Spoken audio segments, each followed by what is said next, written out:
सबको जय मसीह की। आज का परमेश्वर का हम वचन जानेंगे और मलाकी की किताब उसका हम 3 अध्याय जब हम उसका 9 पढ़ते हैं तो परमेश्वर का वचन बताता है परम पूरे जाति सभी लोग क्या करते हैं, उसको लूटते हैं। किस लिए लूटते हैं भाई? इसलिए लूटते हैं कि परमेश्वर ने सभी चीजों को बनाया है। परमेश्वर ने पेड़ पौधे, हर जीव जंतु को, रेंगने वाले कीड़े, आकाश जलवायु को, धरती को, मौसम को, हर तरह का बनाया। हर एक खाने से लेकर पीने तक सभी चीजों को, वस्तुओं को बनाया, मनुष्य के लिए बनाया। और मनुष्य क्या करता है? लूटता है। अगर एक मुट्ठी अगर कोई व्यक्ति गेहूं को बीजता है तो वहां पर वो बोरों के हिसाब से काटने वाला हो जाता है। अगर एक बोरा बीजता है तो शायद वो 15-20 बोरे क्या कर दे, बोए तो क्या कर देगा, कितने गुना काटेगा। क्योंकि बाइबल खुद बताती है मैं तुम्हें 30 गुना 60 गुना नहीं बल्कि 100 गुना देने की सामर्थ परमेश्वर रखता है। लेकिन परम पूर्ण जाति क्या करती है? इसको लूटती है। और लूटती किस तरह है? अगर किसी ने फसल लगाया है तो दूसरे समय के लिए वो बीज को रखता है। लेकिन आज क्या है, हम मसीही लोग परमेश्वर के वचन को जो जानते हैं, बाइबल बताती है, एक वचन नहीं यहाँ पर मलाकी का खाली वचन नहीं है। अभी हमने ग्रंथियों का वचन भी पढ़ा हुआ है, हम मत्ती का वचन पढ़ सकते हैं और हम लोग नीति वचन का भी वचन पढ़ सकते हैं कि भेंट क्या है, मार्ग खोल देती है। और यहां पर इस मुट्ठी को पता लगे और इस मुट्ठी को क्या ना पता लगे। हम मत्ती में पढ़ सकते हैं, दशमांश के वचन बहुत से हैं, लेकिन बहुत से वचनों का मतलब एक ही है जो आज तक मसीही लोग नहीं जान सके, लेकिन प्रॉफिट लोग जान चुके हैं, प्रेरित लोग जान चुके हैं। दशमांश के नाम पर लूटना कैसे है वो जान चुके हैं। वो लोग के पास वो तकनीक आ चुकी है। क्योंकि जब उन्होंने देखा कि दूसरे धर्मों के लोग, दूसरी जातियों के लोग क्या करते हैं और वैसा उन्होंने करना चालू कर दिया कि उन्होंने चिल्लाना शुरू कर दिया। दशमांश छोड़कर सीधा उन्होंने बीज पर लेकर चले गए। आज ब्रांचों में ये बीज चाहिए, आज यहाँ बीज बोने के लिए चाहिए, आज बीज ये बोने के लिए चाहिए, आज यहाँ बनाना है, आज वहां बनाना है कि नहीं। फिर जो व्यक्ति नहीं थोड़ा कमजोर हुआ या बिल्कुल वैसा हो गया है तो उसके लिए एक वचन और दे दिया जाता है, वो विधवा औरत का वचन दे दिया जाता कि उसके पास जो कुछ था, दमड़ियां जो थी, उसने वही दान में डाल दी। लेकिन अब पूछने वाली बात है, विधवा वो अच्छी थी। आज का गरीब मसीही भी अच्छा है, लेकिन जो आज कहते हैं कि हम राशन देते हैं, हम लोगों के लेंटर डलवाते हैं, लोगों की हम मदद करते हैं, हेल्प करते हैं, लेकिन वो कहां से देते हैं? वो तो अपनी बड़ी पे देते हैं ना। बाइबल तो ये बताती, धन्य वो है जो घटी पे देता है। हाँ जी, क्या स्वर्ग चले जाओगे आप? हाँ जी, लोगों को राशन देने के बाद, लेंटर देने के बाद, चढ़ाने के बाद क्या स्वर्ग चले जाओगे? प्रभु ने आपको समाज के काम को नहीं चुना है, बाइबल के काम को चुना है, सच्चे मैसेज देने को चुना है, मुक्ति का प्रचार करने के लिए चुना है। लेकिन आप समाज के काम करके अपने आप को बचाना चाहते हो, दशमांश को लूटते हो, दशमांश के बारे में बताते हो कि नहीं। आज मैं आपकी एक बात और क्लियर करना चाहता हूं, जैसे कि मैंने अभी थोड़ी देर पहले भी कहा है कि आपके अंदर एक विश्वास होना चाहिए और एक जेब में दशमांश होना चाहिए। आप कहीं भी किसी धर्म में, किसी जगह भी जाकर, किसी जगह पर भी जाकर आप प्राप्त कर सकते हो। कार चाहिए तो वहां मिल जाएगी, बीमार भी चंगे हो जाएंगे, दुष्ट आत्माएं भी निकल जाएंगी। आपको चर्च आने की कोई जरूरत नहीं है,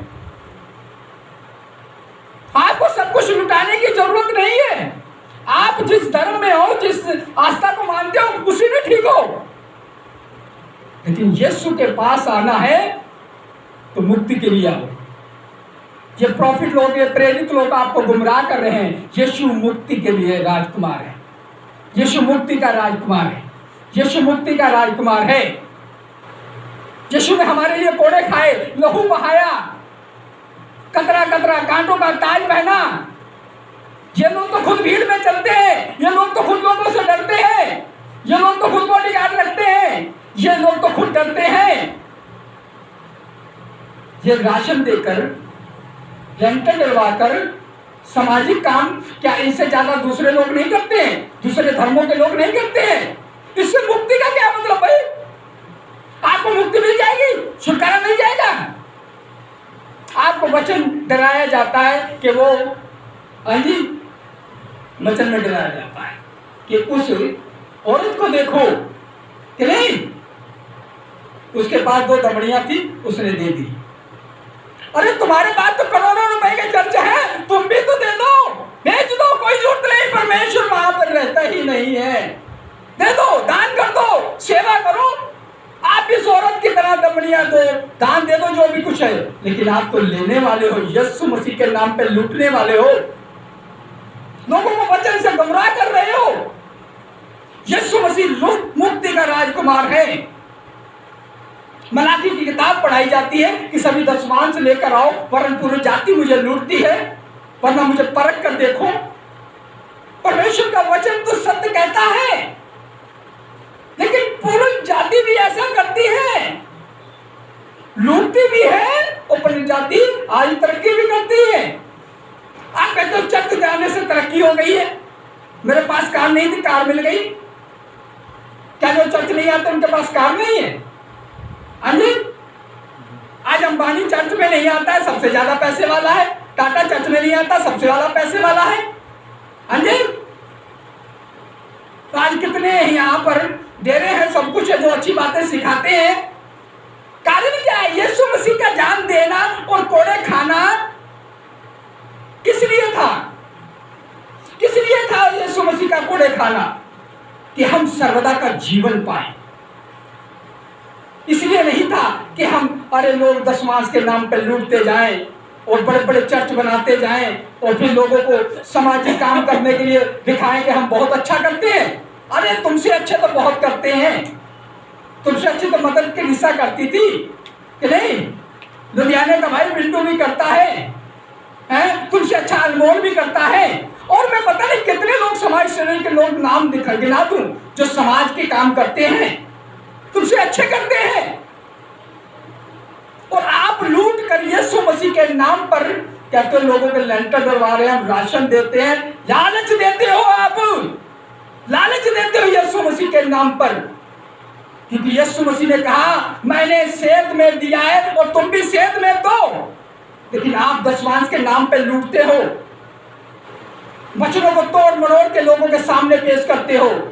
ये पखंडवाद बंद हो जाएगा आपका, ये लालचवाद बंद हो जाएगा, क्योंकि सरकार जल्दी यीशु मसीह खुद सरकारों के बीच में काम होकर ऐसे कानून ले आएगा कि आपको सब कुछ जकड़ देगा। दशमांश के लालच में आकर बंद करो। यीशु मसीह के नाम पर एक चीजों को लूटना क्या करो, बंद करो, क्योंकि वरन पूरी जाति भी ऐसा करती है और आप भी वैसा करते हो। कोई फर्क नहीं है आप में, क्योंकि यीशु मसीह ने मुक्ति के लिए जान दी। हम जब 30 साल पहले सेवा के लिए निकले थे और तब सेवा कर रहे थे, जब हम प्रभु यीशु मसीह को जाना, तो तब हमने मुक्ति का प्रचार करते थे, इन बीमारियों का प्रचार नहीं करते थे। आज बीमारियों का प्रचार हो रहा है, आज कैंसर ठीक हो जाएगा, आज कोड़ी शुद्ध हो जाएगा, आज छुटकारा है, आज चंगाई छपा है। लेकिन हम जिसकी प्रार्थना करते हैं, महिमा करते हैं, और हम जिस चीज का प्रचार करते हैं, जब हम लोगों को पास अपने पास बुलाते हैं, परमेश्वर का वचन सुनाते हैं, तो हमारी हेडलाइन में लिखा होता है अर्पण आराधना, अर्पण आराधना। और आपके क्या लिखा होता है? छुटकारा, चंगाई।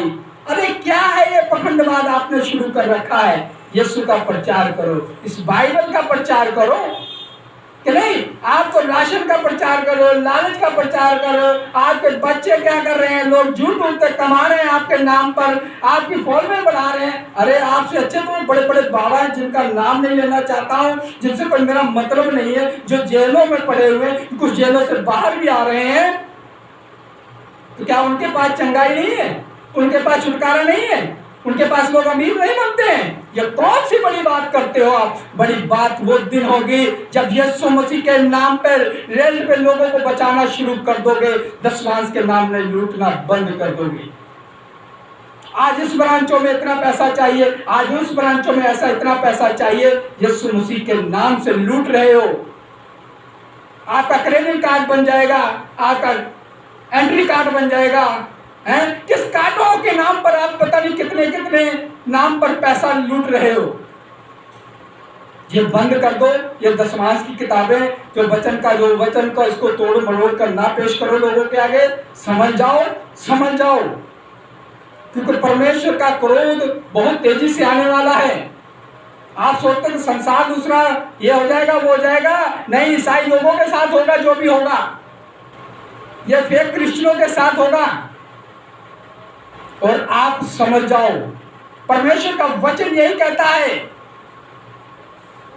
हम लोग जब पढ़ते हैं वो कहता जैसा हृदय चाहे वैसा दान करे, लेकिन आप वो वचन पेश कर देते तो जो दमड़िया है वो भी दे जाए, हमें कुछ ना रहे इसके पास,